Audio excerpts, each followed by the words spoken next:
Welcome back to The Woman Factor. Again, we have Heather Benoit joining me tonight. She was on our show last time, and she's here to talk about more about her inspiring story with her daughter Millie and her fundraiser coming up very soon, February 25th. So we will talk about that. Again, thanks for joining me tonight, Heather. I love to be here. Yes. So we talked about, your inspiring story with your daughter Millie last show. Talk about your blog. What inspired you to write this? Do you continue to keep doing it? When we found out with Millie about her syndrome, after the reveal, my husband decided to post a video, and I was like, well, we're 16 weeks. It's early to find out. So I was like, if I would see that, I would kind of wonder, like, that's early. Like, I wonder there's something.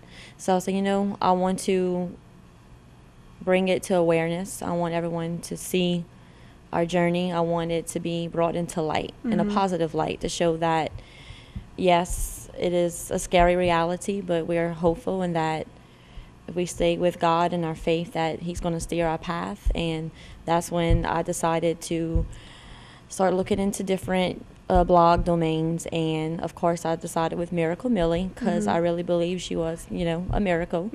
And I started blogging, and I talked about everything that happened before the reveal, just how we found the diagnosis, how everything went on. And as I went on with our journey, like after each doctor's appointment, I would write a blog. And I wrote some on her name. Then I would write as we went on. And then even after losing Millie, I decided to still share my thoughts, because even though she has passed, she's still a huge part of our lives, and she still lives in our heart. So I feel that this blog is something that I'm going to continue to do for the rest of my life, in hopes to still continue to bring awareness to others, and to also pay respects to Millie and her name, and to always speak of her. I love it. I was looking at it today, and it's a beautiful blog. Well, thank you. Hopeful. How can people see it if they would like to? What's the link of it? It's on WordPress, and it's just miraclemillieblog.com. Great. Well, I encourage our viewers to check it out. It's really great. Talk about the significance of the name Millie. Yeah. Where did you get that from? In high school, the show Because I Said So, it was just one of my favorite movies, and the daughter was Millie, and I was like, wow, that's such a cute name. Like, it's you hear Millie a lot for nicknames, like for Camille and Camellia, and I just really liked the shortness of Millie, and I just thought it was a timeless classic name. And when I went to look up Millie, the name means strength. So when I read that, I was like, this is perfect. Like, strength, like she is strong, she's fighting hard, she's trying to beat the odds. So I feel like her name was the perfect name for her. And her middle name, Raylan, is after my best friend that passed away when we were 14. We were in middle school. She got in a ATV accident, and she was brain dead, and then later on passed away. And that's when I really started my journey with my faith, because that was the first person close to me that I've ever lost. And that was a rough year in my life. Because, you're 13 years old, you don't think you're going to lose a friend. But having that happen helped me to cherish life, and to live life to the fullest, and to always keep things in a positive light, and to always strive to do your best and live each day the best you can, because you're not guaranteed anything. So that really was an eye-opener. But I knew that when I had a daughter, I wanted her middle name to be Raylan, no matter what, just to pay respects to her, and to always have a little piece of her with me. Well, definitely a significant and beautiful name. Thank you. Now, in our last show, you talked about Millie had Turner syndrome.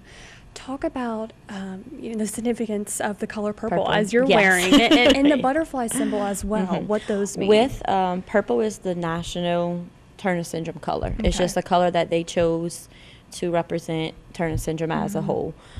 For the butterfly, if you think about a butterfly, the life cycle, they start off, as an egg, and then to a caterpillar. Yes. Well, the caterpillar only has a 1% chance of survival, of making it as a butterfly. Really? So when the Turner Syndrome Foundation started looking for a symbol, they went to the butterfly. Because if you think about it, you don't see butterflies often. Right. And you only see them certain time of years.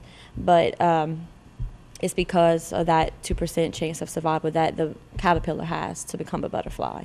So just like the caterpillar, Turner syndrome girls, when they are a baby, you know, fight hard and try to beat that chance and to become a butterfly. And they say how, you know, a butterfly is fragile but strong and beautiful. So are Turner syndrome girls. Oh, I love that. I love butterflies. I know. I've always enjoyed drawing them, like doodling them. Yes. And I definitely want to bring up some pictures we're going to show, just kind of, you know, your journey with Millie. Yes. And I also want to talk about Millie's fundraiser coming up very soon in the next couple of weeks. We, like, as soon as we delivered Millie and, you know, said our goodbyes and paid our respects, I knew that I wanted to put something into action. I wanted to do something that honored her and celebrated her name, but also raised awareness to a foundation that we are so passionate about now, being that we, you know, have someone that we love dearly that has Turner syndrome. So I teach Dance to Fit, which is a, like, high-intense, modern Zumba workout. It's more like modern radio hit songs. And I wanted to do a dance-a-thon, but then my husband and I are both avid runners, so we decided to do a 5K as well and called it Move It for Millie. So everybody's going to be moving around and while raising awareness of Turner syndrome. So all proceeds will go to the Turner Syndrome Foundation, which is a nonprofit organization. So all our raisings for our fundraiser will go directly to them in Millie's name. Oh, wow. Well, that's inspiring. Viewers, make sure to check that out. That is February 25th. Sunday at Pelche Park. Okay, perfect. So, again, that is coming up soon. Make sure to check that out. Love the name, Move It for Millie. I mean, that's perfect. Yes. And, of course, Had to visit... stick with the M's. Right. Visit that website, moveitformillie.itsyourrace.com. Register, and, of course, that's where they can register, get tickets. And if you want a T-shirt, you can sign up. They also have a fun run for kids, 12 and under. That will be a little 1 mile fun run before the 5K begins. Oh, wow. Okay. Well, sounds like fun. Yes. Well, thank you so much for joining us tonight, Heather. And again, you know, coming back on the show and sharing your story with us all. We appreciate it and hope that the fundraiser goes well. Make sure viewers to check it out February 25th. Thank you so much. It was a pleasure meeting you. Yes, you too. Thank you. And thank you to our viewers for watching. We're going to show a slideshow of, you know, some pictures of Millie's journey and Heather and her husband and her son River's journey as well coming up. So don't go away. We'll be right back with more here on The Woman Factor.